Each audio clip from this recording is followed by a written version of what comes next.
Allô, bienvenue à ma première capsule technologique de classe inversée. Ce que je vais te montrer dans cette capsule, c'est l'addition des nombres décimaux. Mais avant, je vais te faire un petit retour sur quelques notions que nous avons déjà vues ensemble. Tout d'abord, un nombre décimal ou des nombres décimaux, ce sont des nombres qui contiennent une virgule. Dans les nombres à virgule, dans un nombre décimal, c'est un nombre qui n'est pas entier, il n'est pas complet. Pour ça, alors, dès qu'on a une virgule, on sait que le nombre n'est pas complet. Donc, le premier chiffre qui suit la virgule, on l'appelle, il est à la position des dixièmes. Donc, le 5 ici, le 3,5, le 5, il est à la position des dixièmes, tandis que dans 60,01, c'est ce zéro-là qui est à la position des dixièmes. Tandis que l'autre, le 1, lui, il est à la position des centièmes. Ce sont les choses que je voulais te rappeler avant de débuter à faire vraiment des additions. Maintenant, on va passer vraiment à l'addition en tant que telle. Quand tu additionnes, ça fonctionne toujours de la même façon. Tu additionnes ça de la même manière que les nombres naturels, que les nombres ordinaires. Il faut cependant que tu portes une attention particulière à 3 choses. 1, il faut que tu alignes bien tes chiffres. Aligner, ça veut dire les mettre vis-à-vis les uns des autres. Tu dois bien aligner ta virgule. Donc, ta virgule, comme dans ce cas-ci, doit être vraiment bien alignée. Et troisièmement, tu dois vraiment avoir une virgule dans ton résultat parce qu'on additionne 2 nombres à virgule. Donc, il va avoir automatiquement une virgule dans ton résultat. Donc, on commence toujours comme ordinairement par les unités. Donc, en réalité, ce n'est pas les unités. Ici, mon nombre 3,5, les unités, c'est 3, tandis que mon 5 ici, il est à la position des dixièmes. Le premier chiffre après la virgule, c'est un dixième.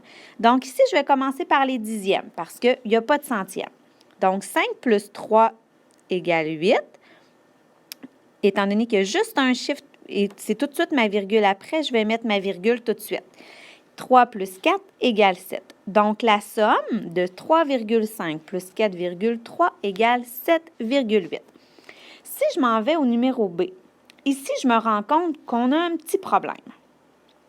Parce que j'ai bien aligné mes virgules, mais ça fait en sorte que ici,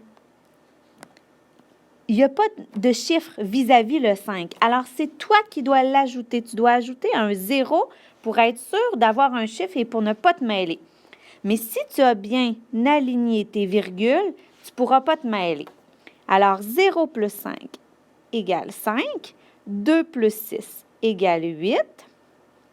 Mes virgules sont là, alors je place ma virgule.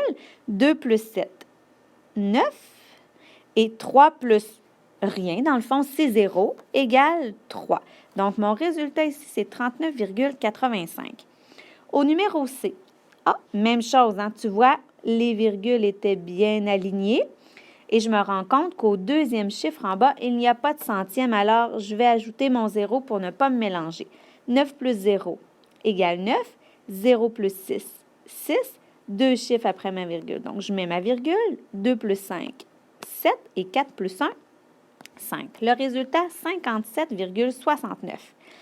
Maintenant, comme petit défi pour vérifier si tu es en mesure, si tu as bien compris, je vais te faire additionner les nombres suivants. Tu vas le faire dans ton cahier quadrillé.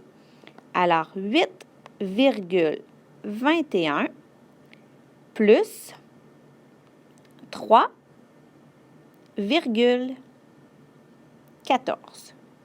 Tu vas faire ça. Le deuxième défi que je vais te donner, écoute bien, je vais te le donner à l'oral, je ne l'écrirai pas. Tu vas additionner 2,70 plus 9,1. Je répète, 2,70 plus 9,1. c'est ton petit défi que tu vas faire dans ton cahier quadrillé. Demain, on travaille ça en classe, on va essayer plein d'affaires.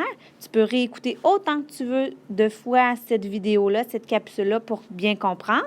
Note tes questions dans ton agenda si tu en as, parce que demain, je vais être toute libre pour bien m'occuper de toi.